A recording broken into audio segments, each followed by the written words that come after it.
HK dan kawan-kawan dalam melancarkan aksinya menggunakan beberapa istilah atau password, di antaranya banjir dimaknai info sidak.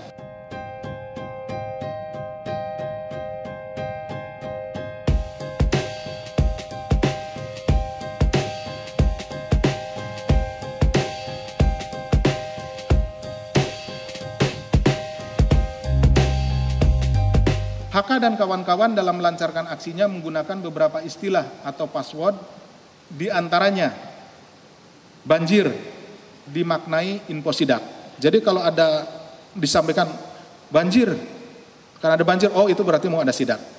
Semua yang ada di tahanan itu mengetahui dan itu harus sudah segera membereskan semua yang ada, misalkan HP, rokok dan lain-lain yang tidak diperbolehkan dibereskan. Kalau ada kode banjir. Kemudian kandang burung dan pakan jagung dimaknai sebagai transaksi uang.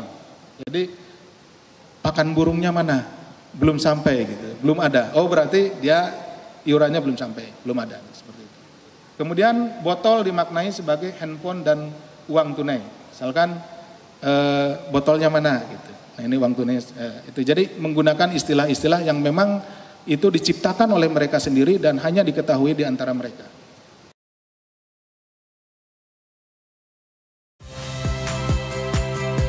Saya Priska Clarissa. Saksikan program-program Kompas TV melalui siaran digital, pay TV, dan media streaming lainnya. Kompas TV, independen, terpercaya.